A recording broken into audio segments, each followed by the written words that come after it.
Килечка, к сожалению, мелкая. Ну, посмотрим, как у нас вкус. Рецепт будет латвийский, а килька у меня каспийский. Друзья, всем салам с канала Каспийский берег. Сегодня будем готовить шпроты. Это у меня попытка номер 2. Значит, в прошлый раз, месяцев, наверное, 7-8 назад, я уже готовил шпроты, но рецепт был немножко другой. Сегодня мы сделаем шпроты более как бы фабричными, будем говорить.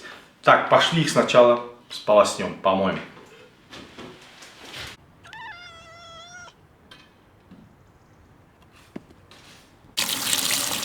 Друзья, килечка у меня сегодня мороженое. Свежую найти я уже не могу почему-то. Видать, мне эти 2 раза повезло. Я всего 2 раза покупал кильку свежую. Но она тоже хорошая. Мороженое, ну, как бы брикетами, да. То есть это не то, что в магазине продают. О, смотрите, друзья, бычок. Бычок попался среди кильки. Заблудился парень. Так, тебе сюда. Ты сегодня нам не нужен. Друзья, у меня уже здесь 3 бычка нарисовалось. Как раз Алику с Антоном достанется. Алик, Антон. Бычков вы ели, я не помню. Кс-кс-кс-кс. Сюда. Так. Вперед. Значит, дальше что делаем, друзья? Вот такие у меня шпажки здесь. Штук 20-30. Берем каждую килечку, прокалываем через глаз. И вот так нанизываем на каждую шпажку.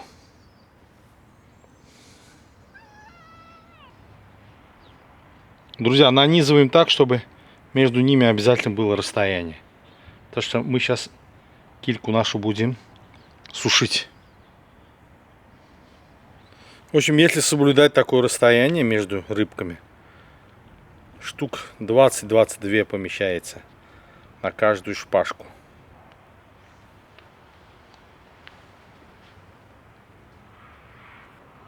Вот так, друзья.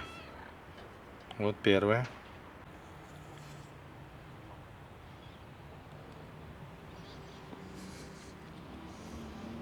Смотрите, какие у нее глазки, друзья.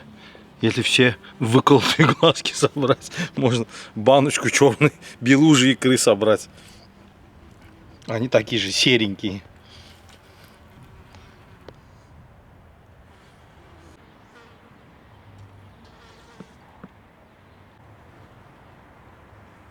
Вот так я их развесил. Смотрите, как это смотрится. Четко.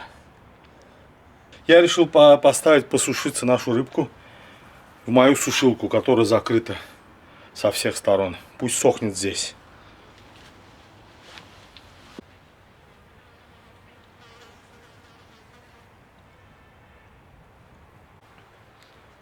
Друзья, знаете, вот за эти 1,5 часа они основательно подсохли.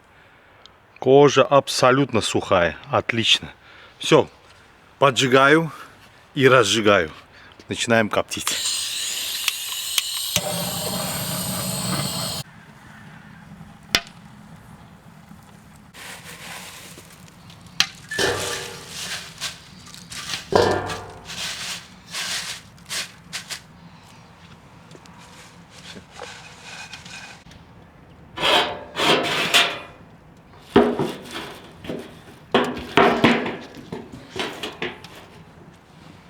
Друзья, коптить буду, наверное, минут 40, максимум час.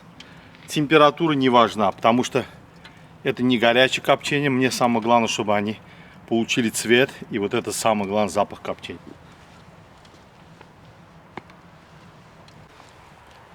Друзья, прошел, можно сказать, час. Все, больше она уже не коптится.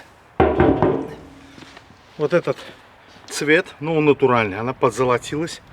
И самое главное, вот этот аромат непередаваемый. То есть настоящие шпроты коптят, а не варят в чае, как это многие делают, домашние хозяйки. Это тоже, конечно, метод, не проблема, но мы делаем по-настоящему. Друзья, что мы сейчас делаем? Мы сейчас берем наши шпротки будущие И вот так срезаем.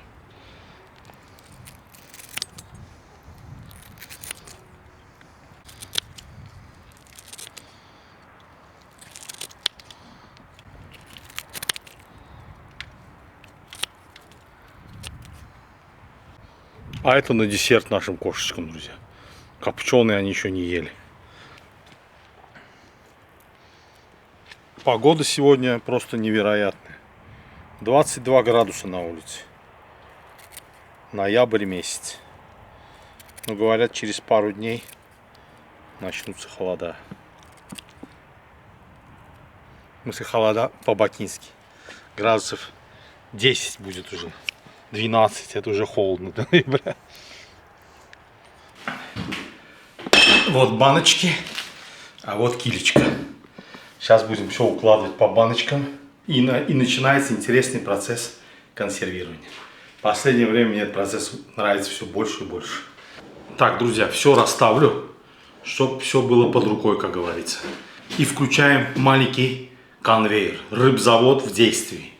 Так, поехали. Значит, баночка, которую я простерилизовал. Так, что делаем? На дно бросаем вот так 3-4 перчика. 1 лавровый лист. Вот так на донышко. И поехали укладывать рыбку. Все. Пошла наша килечка. Шпроты. Кладем вот так красиво, как на заводе кладут, друзья. Мы тоже так же будем класть. Мы что, рыжие, что ли? Так. Так, чуть-чуть солим. Вот так. И пошел следующий слой. Уже можно вот так класть, друзья. Перпендикулярно. Килечка у меня сегодня почему-то мелкая. Вот такая вот попалась, да. Что ты будешь делать? Друзья, ну шпроты будут, я чувствую, они такие будут зачетные, по-моему. Вот не знаю, мне так кажется. Здесь главное не торопиться и работать медленно и красиво. Так, чуть-чуть солим. Это уже у нас сколько? 1, 2, 3 слоя. Наверное, 4-й сделаю и достаточно.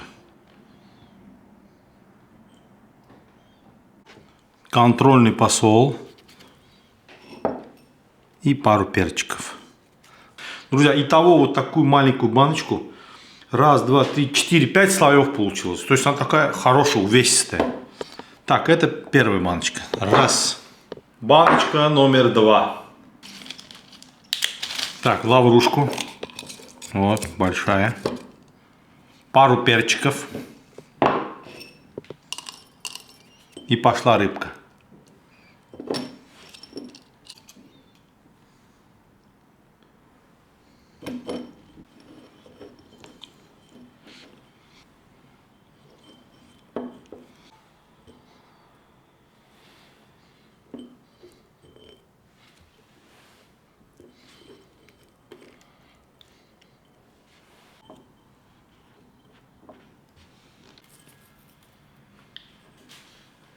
Это 2.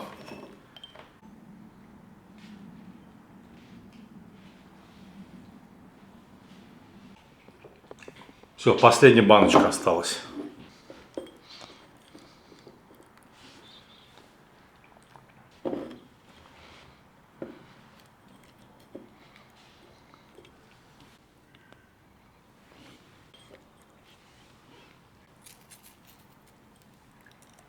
Все. 11 баночек, друзья. Все здесь.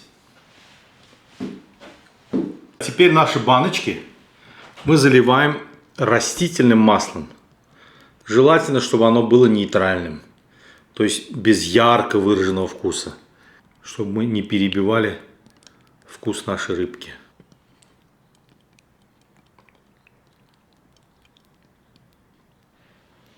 Маслом заливаем и вообще заполняем банку по плечике, не больше. Это очень важно. Все, закрываем баночки.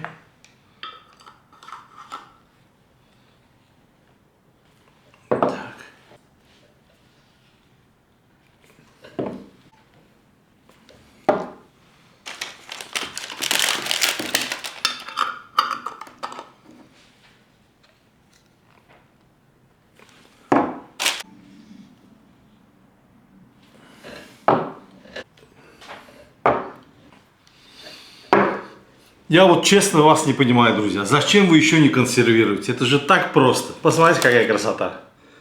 Домашние шпроты у нас будут.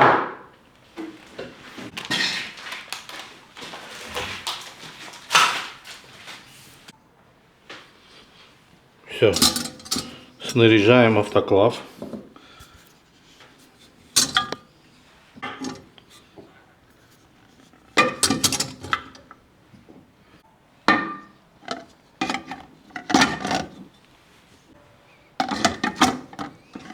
Друзья, итого вместилось 10 банок. 11 не пошла. Что-то я так тренировался, вроде 11 шло. Что-то час не залезл. Не будем мучиться. И 10 нам будет достаточно. Все, заполним холодной водой. Чтобы вода покрывала крышки где-то на сантиметр. То есть, чтобы вода полностью покрывала крышки. Все.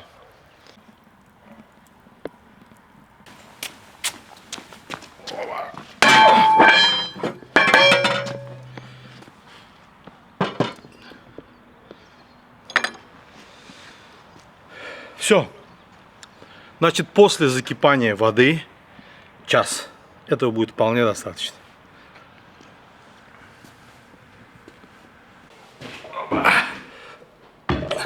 Друзья, я уже вам не стал показывать, как он там кипел, как я его снимал с огня. Мне кажется, это уже лишнее. Вот, я охладил, уже час, наверное, прошел. После того, ну, банки все еще теплые. Все-таки вода медленно охлаждается. Вот, короче, наши баночки, друзья. Сейчас мы их сюда повытаскиваем.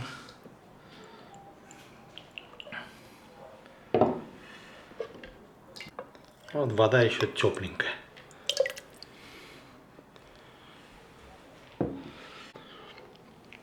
Что-то немножко здесь какие-то следы масла на воде, друзья. Мне что-то кажется, какая-то из банок, возможно, чуть-чуть пропустила. Сейчас посмотрим. Сейчас все вытащу. Вроде все целые, но почему-то масло на воде. Так, это уберем. Друзья, значит, баночки я проинспектировал и протер, чтобы они были более презентабельны. И, как ни странно, я ничего не обнаружил. Никаких потеков, трещин, не знаю. В общем, что за масло, откуда оно там оказалось, я не знаю. И вот посмотрите, это один из признаков, что консервация прошла правильно. То есть крышки, они чуть-чуть вогнуты внутрь. С такой едой, я думаю, лучше всего будет черный ржаной хлебушек.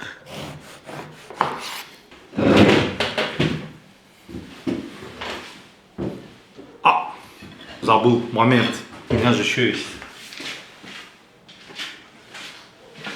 Друзья, пюрешка. К нашим шпротам я сделал пюре. Сейчас сначала положу себе пюре, а потом продолжим разговор. Смотрите, какая пюрешка у меня.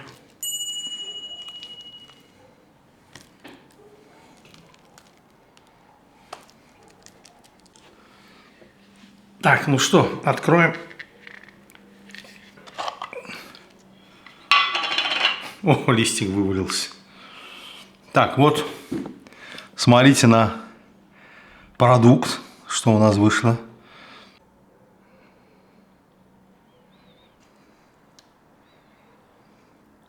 Киричка, к сожалению, мелкая. Ну, посмотрим, как у нас вкус. Так, я на пюрешку. Чуть-чуть для полноты картины, знаете, чего не хватает? Укропчика. Сейчас укроп тоже.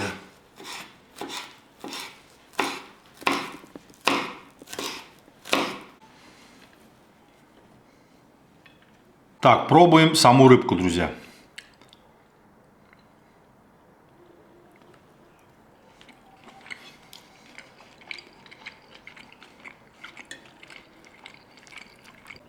Теперь пюрешку.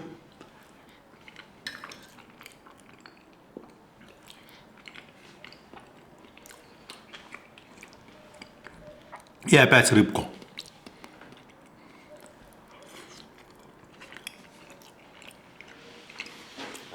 Друзья, очень вкусно. И самое главное, вот как в заводских, костей не чувствуется вообще.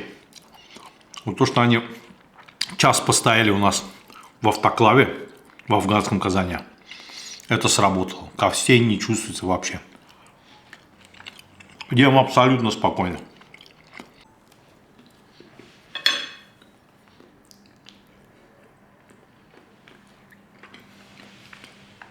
Пюре обожаю.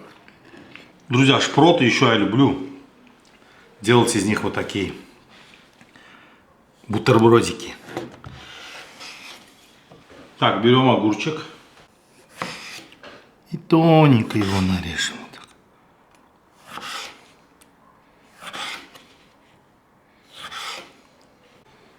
Так, значит, огурчик на хлебушек.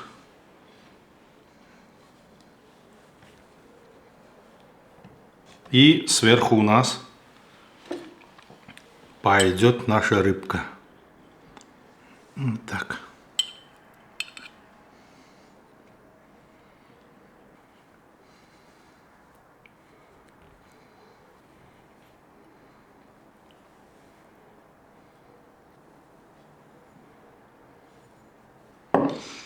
Вот всю банку я и разобрал, друзья, почти.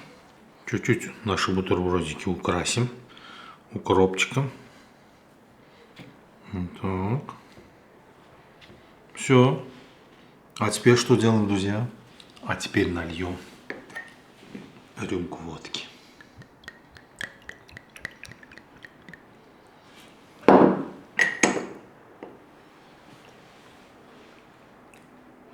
И выпьем за ваше здоровье, друзья. Опасный осенний сезон наступает. Берегите себя. Будьте здоровы.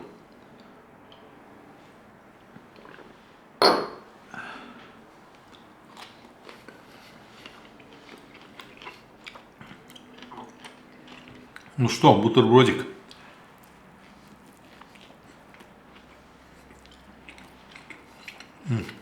Эти бутербродики со шпротами, друзья, это уже классика.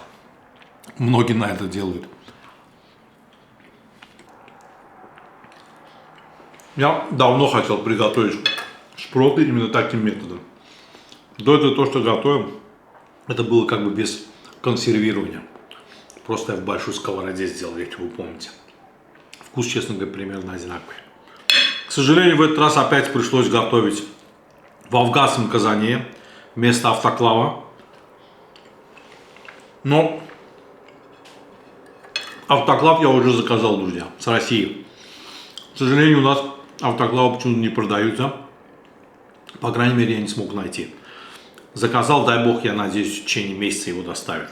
Так что следующее консервирование, дай бог, у нас уже будет более профессиональное, на более высоком уровне, то есть в автоклаве. Афганский газан все-таки не заменяет автоклав полностью. Да, он в принципе работает примерно в том же режиме, но очень неудобно. Вот из-за его формы, все-таки там нет ни датчика давления, ни температурного датчика, из-за этого не совсем правильно, не совсем удобно. В следующий раз, друзья, будем готовить консервы в автоклаве. В начале видео я так в шутку сказал, почему вы еще не консервируете сами. Дело в том, что консервирование для меня было своего рода открытие. Мне очень понравился процесс. Он простой и результат очень хороший. Выигрыш в чем? То есть мы саму еду как таковой не готовим. Мы все сырое закладываем в эти баночки. Будь то рыба, будь то мясо, овощи, что угодно. Сырое закладываем, закрываем, кладем в автоклав, через час-два у нас все готово. Очень удобно, очень вкусно. И еще огромный плюс, то что продукты мы подбираем сами. То есть мы не покупаем готовую продукцию в магазине, а за качество, как говорится, мы сами уже отвечаем в этом случае. Так что вот так, друзья. Дай бог в следующий раз уже с автоклавом. Спасибо большое за просмотр. До новых встреч на канале Каспийский берег. До свидания.